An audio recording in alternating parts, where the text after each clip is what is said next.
Good evening, children. Today we are going to see what's called question tags.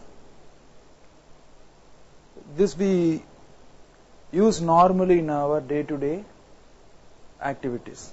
Normally when we end up any sentence, at the end we do use this concept called question tag.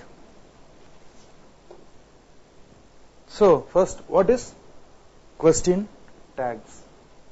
Question tag அப்படின்னு சொன்னா என்ன? So that we are going to see now.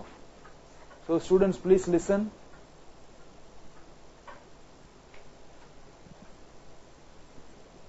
Question tags are short questions at the end of statements. As I told you in the earlier slide, question tags are found at the end of the sentence. ஒரு வாக்கியத்தினுடைய இறுதியில் நாம் அதை பயன்படுத்துகிறோம். So what it is? Question அப்படின்னா என்ன? கேள்வி இல்லையா? So it's a sort of short questions. ஒரு குறுகிய கேள்வியை நாம் வாக்கியத்தின் இறுதியிலே பயன்படுத்துகிறோம். Okay, that is known as question tag. Okay, and many are not listening. Just take down notes. Okay, this will be very helpful to you. What is question tags? Question tags are short questions at the end of statements. Have you copied?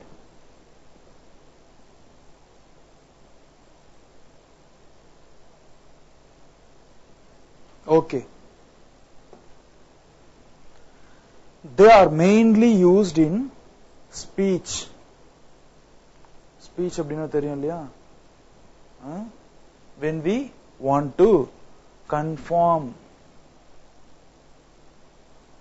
ஸ்பீச்னா வேற ஒண்ணும் கிடையாது. நீங்க கொடுக்குற அந்த என்னது காம்படிஷன்ஸ்ல எல்லாம் பேசுவீங்களா speech, welcome speech, அது கிடையாது. Speech here direct and indirect speech. நேர்கூற்று அயர்கூற்று அப்படின்னு சொல்லுவாங்க. direct speech and indirect speech. Okay, so don't mix up speech with your welcome speech or any other felicitational speech. Okay, so this is mainly used in speech, direct and indirect and direct speech. So the first option you see, confirm that something is true or not. See why we make this question tags at the end of a sentence? In order to confirm that something is true or not. ஒரு சொன்ன செய்தியானது உண்மையா இல்லையா என்று தெரிந்து கொள்வதற்காக ஒரு கன்ஃபர்மேஷனா தான் நம்ம அதை பயன்படுத்துகிறோம். உறுதி செய்து கொள்வதற்காக. Okay, confirmனா உறுதி செய்து கொள்வதற்காக நாம் அதை பயன்படுத்துகிறோம். Or the second option would be to encourage a reply, to get a reply. ஆசிரியர்கள் question tag வந்து ஒரு நாளைக்கு நீங்க பார்த்தீங்கன்னு சொன்னா பல முறை அவர்கள் பயன்படுத்துவார்கள். Very often time the teachers, while they take lesson, they uses this concept called question tag. Okay, instead of asking okay, I can also ask isn't it? Are you getting? Isn't it? The word isn't it is what is called question tag.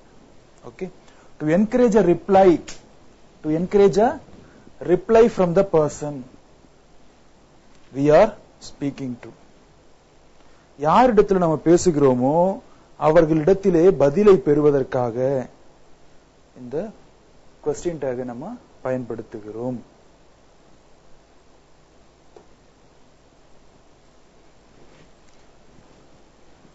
Now when you learn question tag, you must have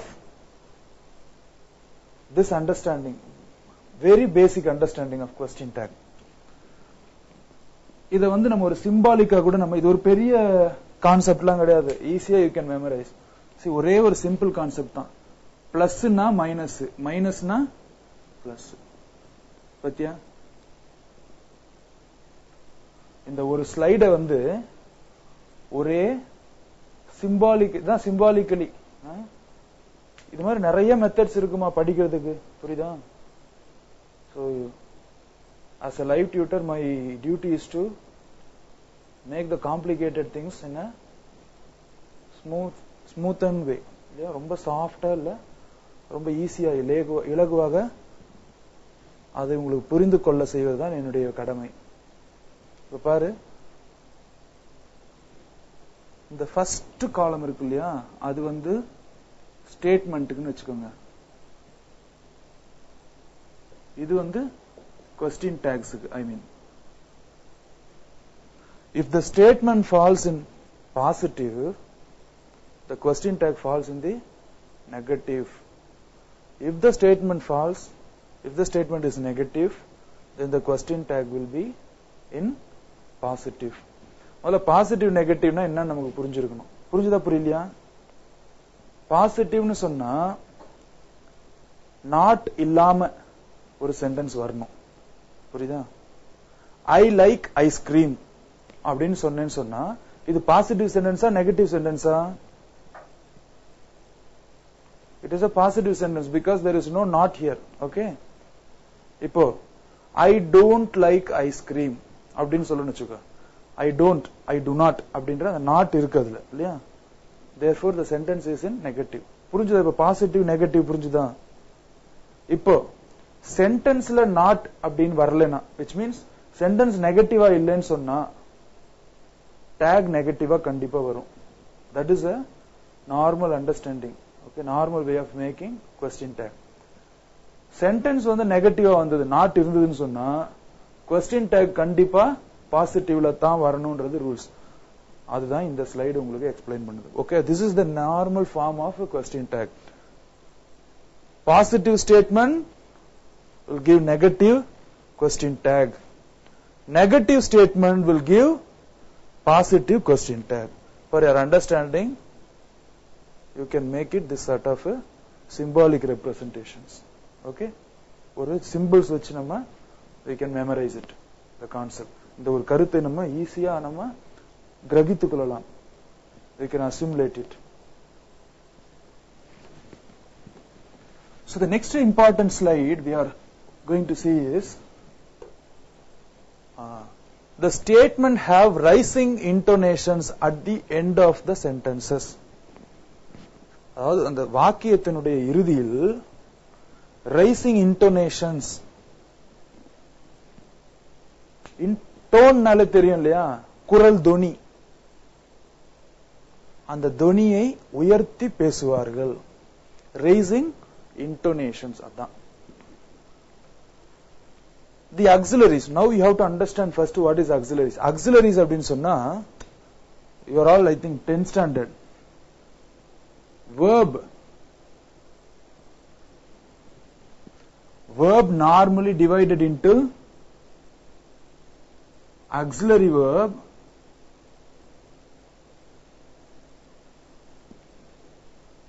and base verb அப்படின்னு ரெண்டு விதமான பிரிவுகள். So the verb is divided into two major classifications, two types. Majorly, பொதுவாக generally it has two types.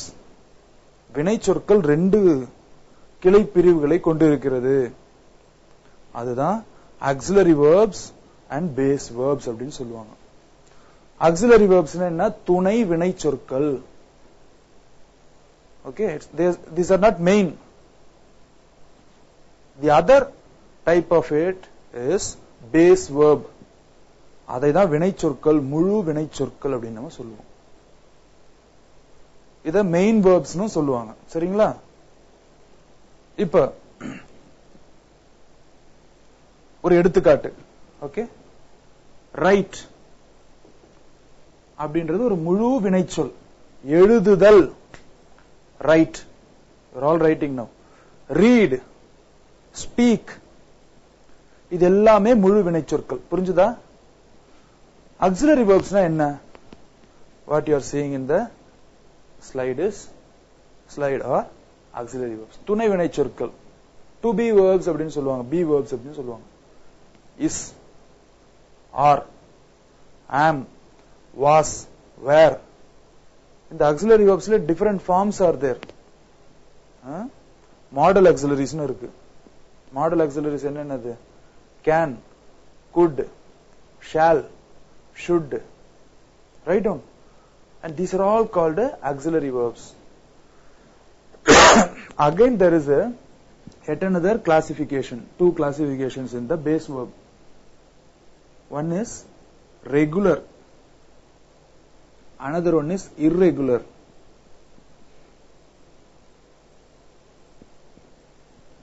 Regular verbs, irregular verbs னு இருக்கு. Okay, அது எப்படி classify ஆகுதுன்னு சொன்னா, base form, all the verbs have three forms. All the base verbs I mean, not the auxiliary verbs. Base form, past form, past participle form. If I say speak, spoke, past form would be spoke, and spoken would be the past participle form. These are irregular verbs. Why? Base verb ல ஒரு வித்தியாசமா இருக்குது. Past form ல spoken மாறுது. இத பாருங்க, spoken மாறுது past participle ல. இதே visit அப்படின்ற ஒரு வேர்ட் எடுங்க. விசிட்னா சந்தித்தல் இல்லையா? visit அப்படின்றது visited. Only we are adding ed. Again past participle also same, visited. We are adding only ed at the end. These are called regular verbs. புரிஞ்சுதா புரியலையா? So the verb has two basic divisions, auxiliary verbs, base verbs. Base verbs la again we have two classifications. One is regular verbs, and the regular verbs பாருங்க, visit, visited, visited, ed மட்டும் தான் நம்ம add பண்றோம். Whereas irregular verbs, base form la speak னு இருக்கு, past form la spoke னு இருக்கு, past participle form la spoken அப்படினு இருக்கு. ஓகே, புரியுதுங்களா? Write, wrote, written. See the difference? These are irregular verbs. Of course there are certain verbs like put, cut. These are as similar as in the all types forms லயும். மூணு ஃபார்ம்லயும் பாத்தீங்கன்னா cut, cut, cut. அதான் cut, cutted, cutten அப்படிலாம் எதுவும் கிடையாது. cut, cut, cut. put, put, put. These are all also comes under regular verbs ல தான் வருது. ஓகேங்களா?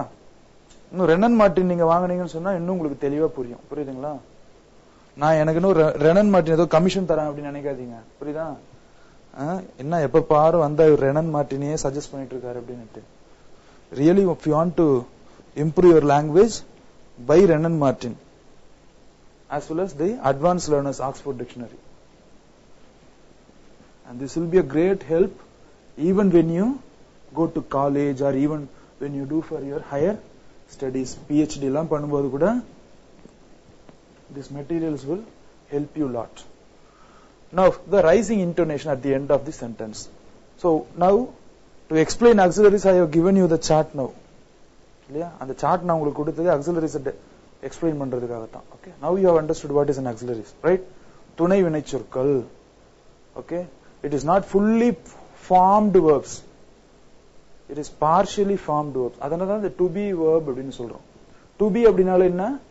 partially formed. It is not fully formed verbs like main verbs, write, speak அப்படின்றது மாதிரி கிடையாது. Okay, these are is, am, are, has, do, does, did. Many are there. Okay, shall, should, can, could, may, might. நிறைய இருக்கு.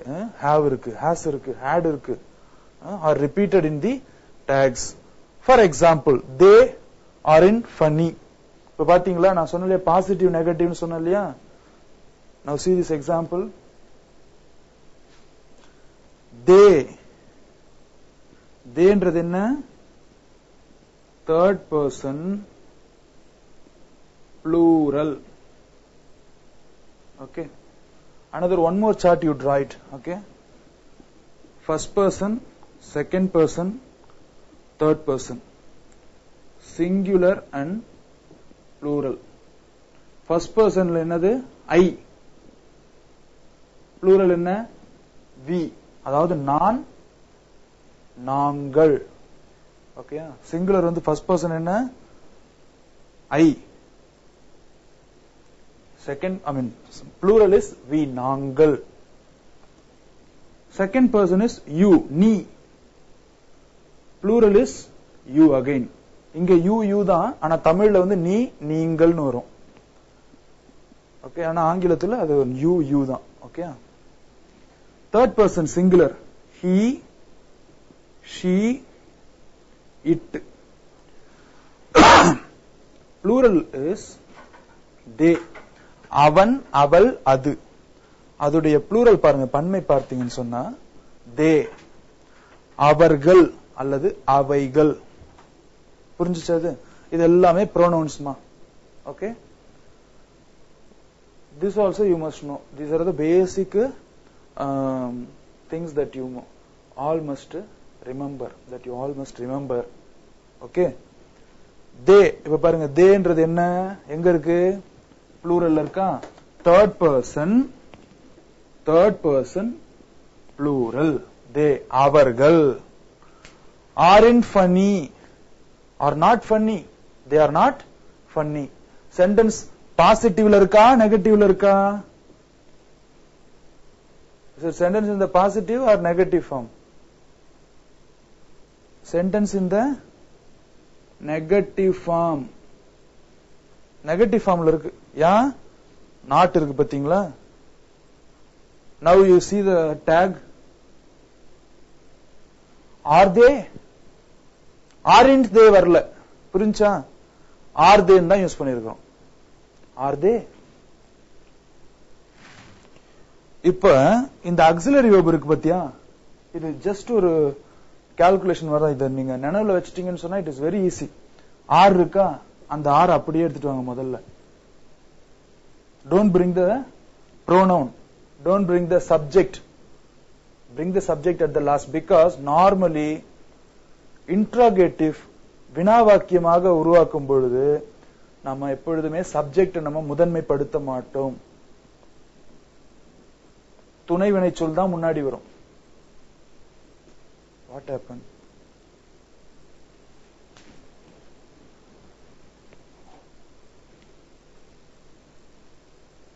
Okay, துணை வினை சொற்கள் தான் முதலிலே வரும். அதை தொடர்ந்து ப்ரோனவுன் வரும். அதுக்காக தான் உங்களுக்கு அந்த சார்ட் நான் எக்ஸ்பிளைன் பண்ணேன். புரிஞ்சுதா? இப்ப பாருங்க, நாட் இருக்கா? சென்டென்ஸ் நெகட்டிவ்ல இருக்கா? ஆக இந்த இடத்துல நாட் வராது. இப்போ இது இல்லன்னு வச்சுக்கோங்க. ஃபார் எக்ஸாம்பிள், நாட் இல்ல, தே ஆர் ஃபன்னி. ஓகே, அப்படி வருதுன்னு சொன்னா क्वेश्चन टैग என்னவா வந்திருக்கும் தெரியுமா? aren't they அப்படிதான் வந்திருக்கணும். புரிஞ்சுதா? இப்போ do you remember the chart? plus na minus, minus na plus. remember the form. that's the normal form of a question tag. இத நீங்க புரிஞ்சுக்கிட்டீங்கன்னு சொன்னா எப்படிப்பட்ட கேள்வி கேட்டாலும், any type of question they have asked you, you are eligible to write. You will write, in fact. Okay. Now see the second example. Jack is from Spain. Jack என்ற ஒரு நபர், proper noun அது, குறிப்பு பெயர் சொல். Jack என்றது ஒரு நபருடைய பெயரை குறிப்பு சொல். Jack is from Spain. Spain நாட்டிலிருந்து அவர் வந்தார். சென்டென்ஸ் பாசிட்டிவ்ல இருக்கா நெகட்டிவ்ல இருக்கா? Sentence is in positive. therefore the form is in the tag is in the negative. இப்ப பாருங்க, is அப்படின்ற அந்த auxiliary verb இங்க வந்துருச்சு. ஜாக்ன்றது ஆம்பளையா பொம்பளையா? ஆண்மகன். ஆண்மகன் எங்க வருவான்? Third person singular. ஜாக்ன்றது ஒருத்தன் தானமா, ஒருமையில இருக்கு இல்லையா, singular. Third person singular. Sentence பாசிட்டிவா இருக்கிறதால ஆக்ஸிலரி வெர்ப் முடிச்ச உடனே we are including not. நாட்டை வந்து ஷார்ட்டனா யூஸ் பண்றோம். not we never use. isn't it, இது கன்ட்ரிஷன் அப்படின்னு நம்ம சொல்லுவோம். ஓகே, ஜாக்குக்கு பதிலா isn't ஜாக் அப்படின்னு நம்ம சொல்ல மாட்டோம். So instead of a name we use what is called pronoun. So basing on the numbers, number அப்படின்னு சொன்னா 1 2 3 அந்த நம்பர் இல்ல, singular plural number. Okay, singular plural number அப்படின்னு நம்ம சொல்லுவோம். சரியா? போன வாட்டி ஐ திங்க் நான் நம்பர்ஸ் எடுத்திருக்கேன் இல்லையா, சிங்குலர் ப்ளூரல் எடுத்தேன் இல்லையா last class. I was telling you what is number. இதுதாமா, it is very very simple to understand question tags are. Okay, so we will go more deeper when the slides are moving further. That is why you copy the three persons, first person, second person, third person, singular and plural. So this is very very basic understanding which we must aware of it.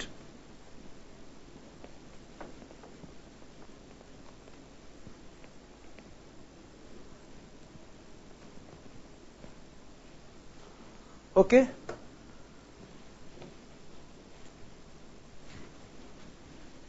okay, next slide will throw some light on other verbs use don't, doesn't, didn't on the tags. Okay, ஒரு சில வினைச்சொற்கள் இங்க குறிப்பிட்டிருக்கிற வார்த்தைகளை பயன்படுத்தப்படும். Other verbs use don't, doesn't, didn't அப்படின்ற அந்த ஒரு சில வார்த்தைகளை அது பயன்படுத்தும். அந்த தான் இப்ப நம்ம பார்க்க போறோம். First example you see, you play the guitar. You play the guitar. ஞாபகம் இருக்கா? the அப்படின்ற வார்த்தை கருவிகளுக்கு முன்பு நாம பயன்படுத்துவோம். Okay, article, definite article is used before the instruments. இப்ப பாருங்க, play அப்படின்றது பேஸ் வெர்பா. ஓகே, ஆனா நமக்கு எது வேணும் தொடங்கணும்னு சொன்னா auxiliary verb தான் ஃபர்ஸ்ட் வரணும் இல்லையா? that's a normal pattern. தம்பி இங்க கவனி, தம்பி கவனிமா. So instead of play, what shall we employ? இது எப்படி நம்ம பயன்படுத்துறது? don't எப்படி வந்தது இப்போ? that is our question. இப்ப பாருங்க, அது எந்த டென்ஸ்ல இருக்குன்னு கவனிக்கணும். you play the guitar. you played அப்படின்னு சொல்ல, played அப்படின்னு சொன்னா past tense.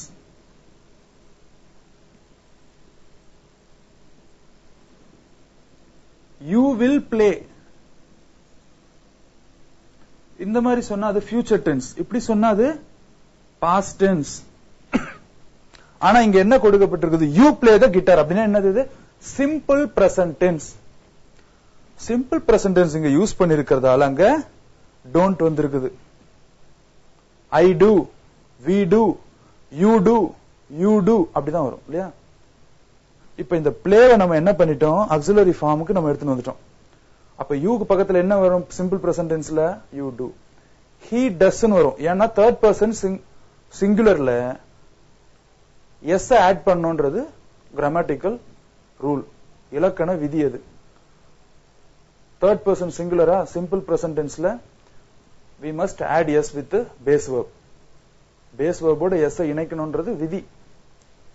அங்கதான் does மாறும். Okay, understood? அதுக்கு ஒரு எடுத்துக்காட்டு நான் தரேன். Okay, you play the guitar. So ஆகவே இது என்ன வருது?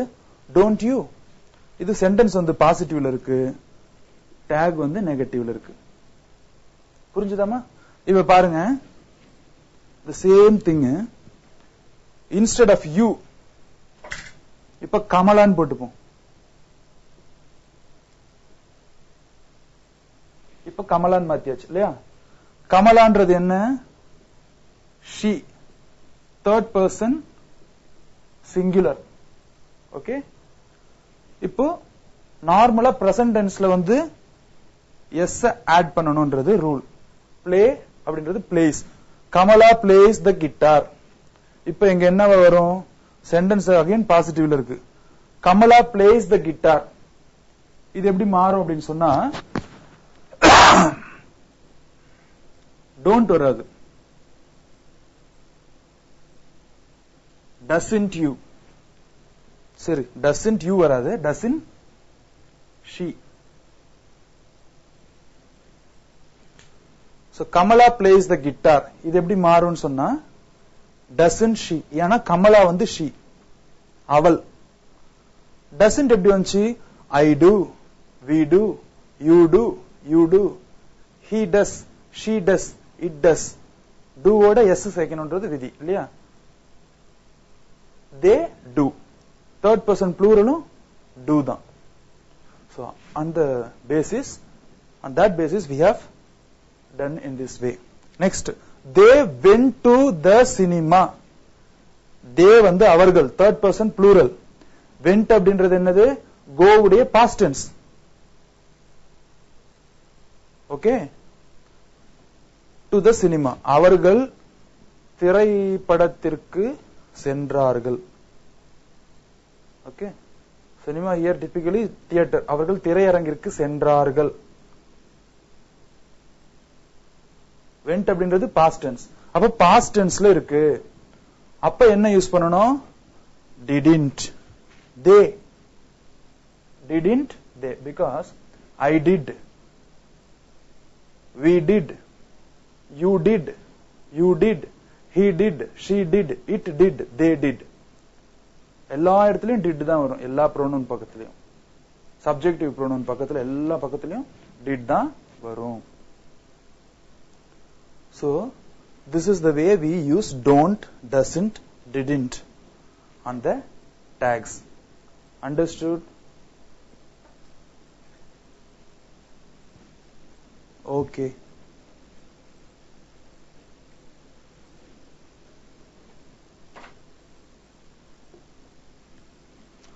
Some verbs, expressions have different question tags. ஒரு சில வினைச்சொற்கள், ஒரு சில எக்ஸ்பிரஷன்ஸ் என்ன சொன்னா டிஃபரண்டான ஒரு வித்தியாசமான ஒரு கொஸ்டின் டேக் அமைப்பை அது கொண்டிருக்கும். எக்ஸாம்பிள்ஸ் பாருங்க. எப்பவுமே நீங்க வந்து எந்த ஒரு லாங்குவேஜ் ஓரியன்டட் லேர்னிங்கா இருந்தாலும் சரி, first you must understand that definition. If at all you don't understand, at least grasp the keywords. இல்லையா? ஒரு சில கருவிகள் மாதிரி இருக்கும், ஒரு சில வார்த்தைகள், நுணுக்கமான nuances இருக்கும் அந்த வார்த்தைகள்ல. You just try to grasp the meaning of those keywords, or else first understand the example.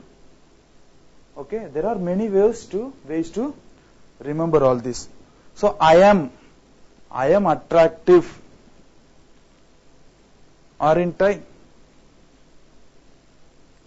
Am I? It's supposed to am I, whereas here it is used as aren't I. Positive imperative. imperative உங்களுக்கு முதல்ல sentence தெரிஞ்சிருக்கணும். 4 விதமான 4 types of sentences.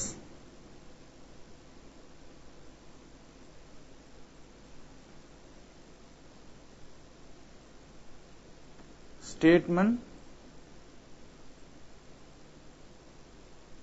interrogative, imperative and exclamatory. Statement அப்படின்னு சொன்னா செய்தி வாக்கியம், interrogative அப்படின்னு சொன்னா வினா வாக்கியம், question ஃபார்ம்ல வரும். What's your name? இதெல்லாமே வந்து interrogative sentence. Imperative sentence அப்படின்னு சொன்னா கட்டளை வாக்கியம். Exclamatory sentence அப்படின்னு சொன்னா உணர்ச்சி வாக்கியம், வியப்பு இல்லையா, ஆச்சரிய குறி வைத்து நம்ம பயன்படுத்தக்கூடிய வாக்கியம். இப்ப பாருங்க, பாசிட்டிவ் இம்பரேட்டிவ். இம்பரேட்டிவ் அப்படின்னு சொன்னா கட்டளை வாக்கியம். Stop day dreaming. Will you, won't you? Okay, stop day dreaming. இது ஒரு கட்டளை வாக்கியம், பாசிட்டிவா வர கட்டளை வாக்கியம், நேர்மறையாக வரக்கூடிய ஒரு கட்டளை வாக்கியம். இதுல கொஸ்டின் டேக் எப்படி வருது? வில் இல்ல won't you அப்படின்னு வருது.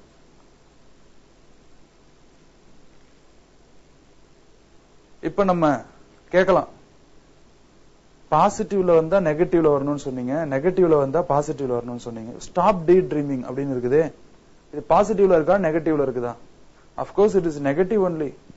டோன்ட் டே ட்ரீம் பண்ணாதீங்க. ஓகே, பகல் கனவு காணாதே. அந்த நாட் அப்படின்றது ஹிடனிங்க, மறைஞ்சிருக்கு.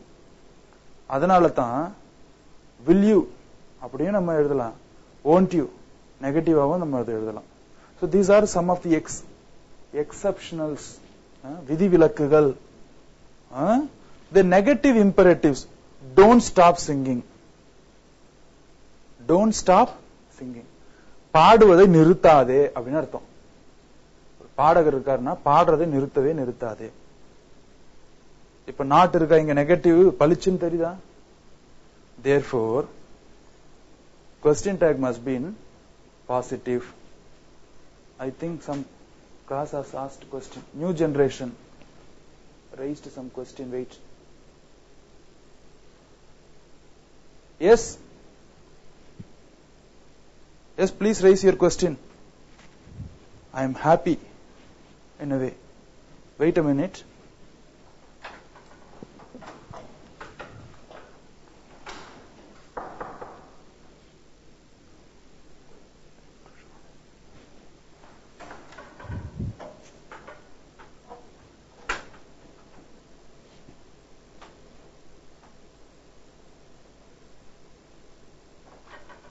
Question கேக்குறான்.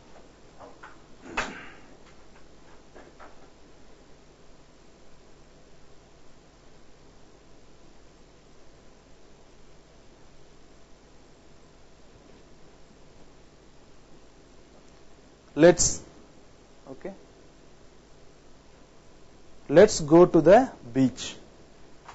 Let's அப்படின்றது நம்ம போலாமா அப்படின்னு ஒரு சஜஷன் மாதிரி கேட்கிற ஒரு வாக்கியம். இந்த வாக்கியத்துக்கு எப்படி வரும்னா shall we. இதுல நம்ம அந்த previous methods வந்து வராது, because these are exceptionals. Have got possession. இது possession என்ன? What I have. Yeah, I have a mic. It is my possession. கையகப்படுத்தி வைத்திருப்பவைகள். Have got possession. He has got a car. So car is a possession of him. அவனுடைய ஒரு possession, பொருள் அது. He has got a car. பாருங்க, sentence பாசிட்டிவ்ல இருக்கா? Therefore question tag falls in negative. Hasn't he.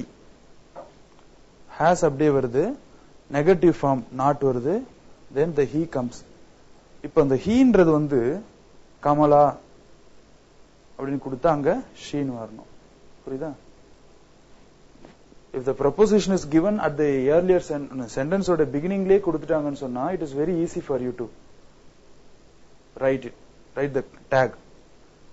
If the proper noun is given at the beginning of the sentence, then you have to keenly observe எந்த person அது, third person singular-ஆ plural-ஆ இல்ல second person singular-ஆ plural-ஆ அப்படின்னு பார்த்து தான் நம்ம அதை எழுத வேண்டும். there is இல்லனா there are அப்படின்னு வந்தா எப்படி நம்ம question form பண்ணணும், question tag எப்படி form பண்ணணும்? there are not any spiders in the bedroom. படுக்கை அறையில் எந்த ஒரு ஸ்பைடரும், எட்டுக்கால் பூச்சியும் இல்லை அப்படின்னு சொல்லும்போது ஆல்ரெடி சென்டென்ஸ் இந்த நெகட்டிவ். அப்ப என்ன வரணும்? ஃபர்ஸ்ட் ஆர் வரணும், அப்புறம் தேர் வரணுமா? No. Instead of there are there. Okay, இருக்கா இல்லையா? Are there has to come. So whenever you end the question tag, remember to give the question mark. Never forget. And this, that. this is, that is, அந்த மாதிரி beginning வச்சு ஒரு sentence வந்ததுன்னு சொன்னா, ஒரு வாக்கியம் அமைந்ததுன்னு சொன்னா, this is Paul's pen. possession. இப்ப இந்த மார்க்கர் யாருடையது? it is mine. இது வந்து possession again. this is Paul's pen. possessive case. okay, யாருடைய பென்? பாலினுடைய பென். ஓகே, அப்போ auxiliary verb is comes first. பாசிட்டிவ்ல இருக்கிறதால டேக்ல நெகட்டிவா நாட் வந்து ஷார்ட் அண்ட் ஃபார்மா வருது. isn't? அடுத்தது என்னது? பென். பால்ஸ் பென். பென் இஸ் என்னது? It. Third person singular. he she it.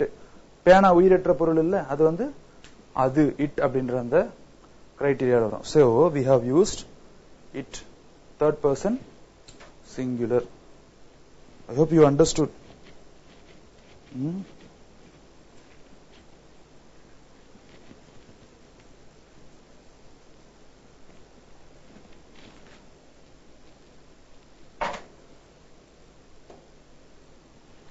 So this is very, very important, children. You write down these points, okay? These are the points to ponder, points to remember. First, affirmative statements will have negative tags.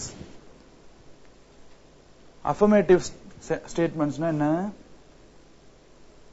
Positive sentence will have a negative tags. இதுதான் வெறும் மூணு விதிகள். அதோட நான் இன்னொரு விதியை சொல்லுவேன், அதையும் நீங்க ஆட் பண்ணிக்கங்க. Okay, this itself well and good at this age. இந்த 10ஆம் வகுப்பு படிக்கும் பொழுது இது 4 விதிகளை ஞாபகம் வச்சாலே நீங்க முழு மதிப்பெண்கள் பெற முடியும். Okay, affirmative statements will have negative tags. அதான் symbolically I have written it in this way. Second, negative statements will have an affirmative tag. Nothing is new, I have told you at the starting of this class. Negative statement இருந்ததுன்னு சொன்னா question tag எப்படி வரும்? affirmative tag வரும். அதான் positive tag வரும். without adding of not வராது affirmative tagsல. Third, the tag will contain a pronoun. இப்பதான் நமக்கு pronoun அப்படின்னு சொன்னா என்ன? Will anyone answer what is pronoun? pronoun என்னன்னு தெரியுமா? parts of speech அப்படின்றது தான் basic pillars of English language. Do you know the person who is raising? கை தூக்குற தம்பி தெரியுமா? அத பிரதிபெயர் சொல் அப்படின்னு சொல்லுவோம். What is pronoun? A pronoun is a word that which is used instead of a noun. ஒரு பெயர் சொல்லுக்கு பிரதியாக அதை பயன்படுத்துவது, மாற்றாக பயன்படுத்துவதைத்தான், பயன்படுத்தக்கூடிய சொல்லைத்தான் நாம் பிரதிபெயர் சொல் என்று அழைக்கிறோம். பாத்தீங்க இல்லையா அந்த previous sentencesல Kamala plays guitar. So instead of Kamala, what we used? Instead of Kamala we used she, isn't it? அதுதான் பிரதிபெயர் சொல். she மட்டும் கிடையாது, இன்னும் அந்த மாதிரி நிறைய இருக்கு. subjective pronoun இருக்கு, objective pronoun இருக்கு, possessive pronoun இருக்கு. ஓகே, sentence ஓட beginningல வந்தா it is subjective pronoun. object partல வந்துனா it is called objective pronoun. he உடைய objective pronoun என்ன? him. she உடைய objective pronoun என்னது? her. theyக்கு them. okay, so along with the third point you include yet another rule, fourth rule. Always ends with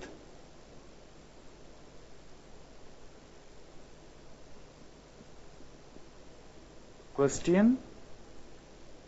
mark. Always ends with question mark. புரிஞ்சுதா? இந்த 3 விதிகள் நீங்க தெரிஞ்சாலே போதும். இதில் விடப்பட்ட ஒரு விதி எதுன்னு சொன்னா இதுதான்.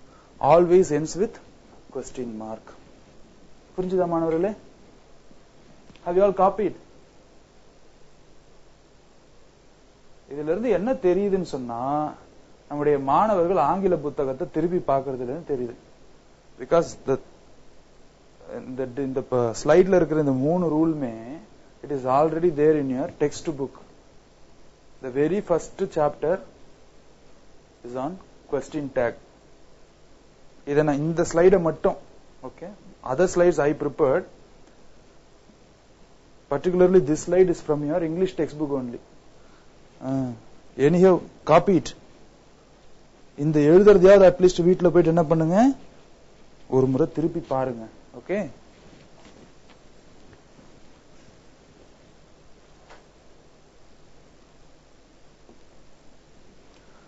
when do we use question tag? எப்போ நம்ம யூஸ் பண்ணுவோம் question tag? ஓகே, எந்த சமயத்துல நம்ம question tag யூஸ் பண்ணுவோம்? when we know and are certain about something. அந்த STH அப்படின்றது என்ன தெரியுமா? something. don't bewilder. ஒரு மாதிரி ஐயோ என்ன STH ஏதோ ஷார்ட் ஃபார்ம்ல ஏதோ போட்டிருக்காங்களே. this is how you have to make notes. Short ஃபார்ம்ல நான் இங்க கொடுத்திருக்க ஒரு எக்ஸாம்பிள் எதுக்காகன்னு சொன்னா, don't write everything word by word. you learn the skill how to take notes. காலேஜ்ல போகும்போது ரொம்ப ஹெல்ப்ஃபுல்லா இருக்கும். when we know and are certain about something. நமக்கு ஏதாவது ஒன்று தெரியும் பொழுதும் surety, certainty அப்படின்னு சொன்னா surety. when we are very sure about something, we use question tags. இதெல்லாம் general understanding. don't write all these things line by line. then reconfirm what we understand. நாம் புரிந்து கொண்டதை ரீஅஃபர்ம் பண்ணி பார்க்கிறது, திருப்பி அதை கன்ஃபார்ம் பண்ணும் பொழுது நாம கொஸ்டின் டேக பயன்படுத்துவோம். Next, when we expect others to agree with us. நாம் எதிர்பார்ப்போம் அடுத்தவர்கள் நாம் சொல்லும் கருத்தை ஏற்றுக்கொள்ள வேண்டும். அந்த சமயத்துல தான் நம்ம என்ன பண்ணுவோம்?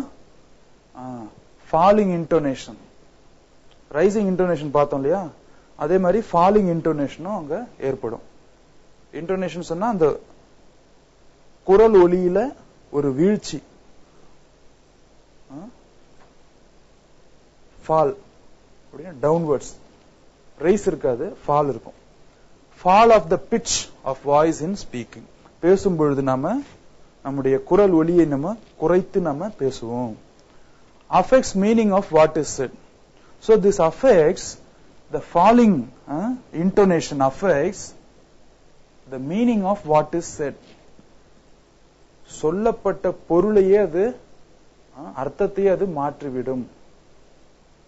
நான் ஏற்கனவே சொல்லியிருக்கேன் இல்லையா உங்களுக்கு ஸ்போக்கன் இங்கிலீஷ் கிளாஸ்ல, என்னப்பா நல்லா இருக்கீங்களா அப்படி கேட்கறதுக்கும் என்னப்பா நல்லா இருக்குதியா அப்படி கேட்கறதுக்கும் வித்தியாசம் இருக்குது. ஆர் யூ ஓகே அப்படின்றதுக்கும் ஆர் யூ ஓகே அப்படின்றதுக்கும் வித்தியாசம் இருக்குது. முதல்ல சொல்றது நல்லா இருக்கீங்களா அப்படின்னு கேட்டா உண்மையாலுமே ஒரு கனிவுல கரிசனையில கேட்கறது.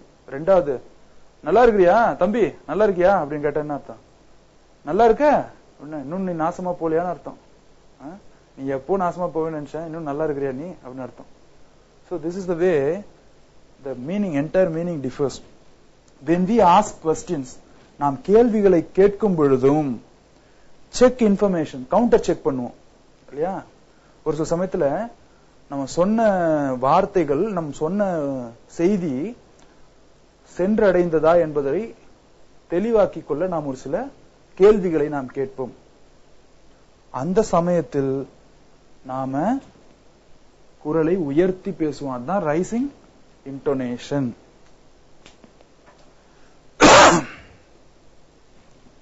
What are the forms?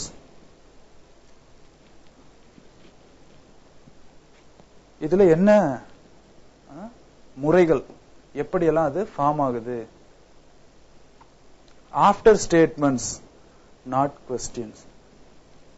Statements கொஸ்டின்ஸ்னா என்னன்னு தெரிஞ்சிருக்கும். அதுக்கு தான் நான் டைப்ஸ் நான் போட்டேன். ஞாபகம் இருக்கா? Types of sentences. Sentences has got 4 different types. Statement அதான் இங்க. செய்தி வாக்கியம். திருவள்ளுவர் திருக்குறளை இயற்றினார். Thiruvalluvar wrote Thirukkural. This is a statement. What the sentence conveys? It conveys that the Thirukkural was written by Thiruvalluvar. இது எப்படி வினாவா மாற்றுறது? வினானா என்ன? இன்ட்ராகேட்டிவ். வினா வாக்கியம். திருக்குறளை இயற்றியவர் யார்? Who wrote Thirukkural? யார் திருக்குறளை இயற்றினார்? புரியுதுங்களா? So after statements not questions.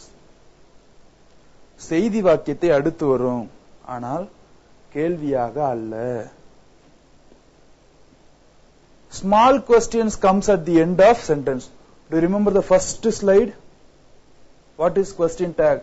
It is a small questions comes at the ends of sentences. வாக்கியத்தினுடைய இறுதியிலே வரக்கூடிய குறுகிய வினா, short questions. These are the forms. Example is given. You see, you are a bad man. நீ ஒரு கெட்ட பையன். இப்ப பாத்தீங்களா? auxiliary verb வந்துச்சா? or sentence positive இருக்கு, affirmative இருக்கு. Therefore question tag is in the negative. So there is no there is no word not in the statement. Therefore in the question tag we have not in a shortened way. Third, you is used here, and at the end we have used question mark. You see here, since it is given you, it is very easy to put the same you, the same pronoun at the end. இப்ப அங்க you தரலன்னு வச்சுக்க, வேற ஏதாவது ஒரு sentence கொடுத்திருந்தாங்க, வேற ஒரு proper noun கொடுத்திருந்தாங்க, குறிப்பு பெயர்ச்சொல் கொடுத்திருந்தாங்கன்னா நம்ம கன்ஃபியூஸ் ஆகும் நார்மலி. ஆனா என் கிளாஸ் அட்டெண்ட் பண்ணதுக்கு அப்புறம் you should not get confused. Aren't you? That's the answer. Okay. The question tag after the statement. பாத்தீங்களா? The question tag after the statement. So இது பாருங்க, இது ஒரு செய்தி வாக்கியம். செய்தி வாக்கியத்தை அடுத்து question tag வருது. அதான் the question tag after the statement. அடுத்தது the small question at the end of the sentence. So the above points are substantiated with the example. So from the example we have once again revised the points that is we discussed earlier. இதுதான், this is a methodology. Okay, ஒரு கருத்தை நம்ம சொல்றோம், அந்த கருத்தை ஒத்த விதமாக எடுத்துக்காட்டுகளை நாம் பார்க்கிறோம். அந்த எடுத்துக்காட்டில் எப்படி அந்த முன்பு கூறப்பட்ட கருத்து விளக்கப்பட்டிருக்கிறது என்பதையும் நம்ம பார்த்தோம்.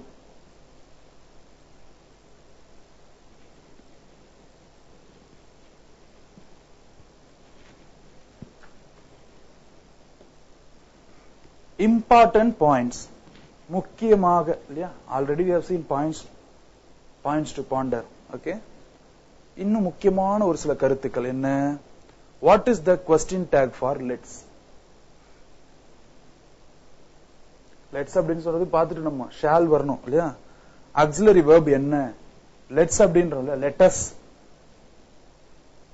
let us அப்படினால என்ன? imperative ல request form அது. Okay, let us stand அப்படினா என்ன?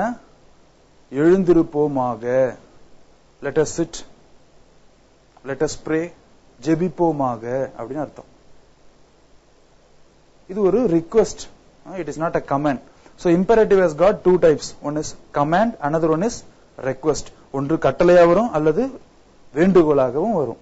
So வேண்டுகோளாக வரும் பொழுது நாம் எந்த துணை வினைச்சொல்லை நாம் பயன்படுத்துவோம்? அதுதான் இது. We use shall or will. என்ன pronoun, என்ன பிரதிபெயர் சொல்லை நாம் பயன்படுத்துவோம்? we அல்லது you. ஒன்னு ஃபர்ஸ்ட் பர்சன் ப்ளூரலா இருக்கும், இல்லன்னு சொன்னா செகண்ட் பர்சன் சிங்குலர் இல்லனா plural. Because both are you only. Okay, இந்த ப்ரோனவுனை தான் நம்ம பயன்படுத்துவோம். Example, let's go. Let's go. Answer என்ன வந்திருக்கணும்? ஆன்சர் என்ன வந்திருக்கணும்? ஷால் வி இல்லனா ஷால் யூ. பாத்தீங்களா? ஷால் வி இல்லனா வில் யூ. இதுதான் ஆன்சரா வந்திருக்கணும். After imperatives when do we use won't you? எப்பொழுது நம்ம ஒரு கட்டளை வாக்கியம் வரும் பொழுது எப்பொழுது நாம் won't you என்ற அந்த ஒரு சொல்லை பயன்படுத்துவோம் அப்படின்னு பார்த்தானா, ask or order people to do things. Okay, since time doesn't permit us to move further, let's conclude here. I do understand your situation, so please do enjoy. Thank you children. Bye.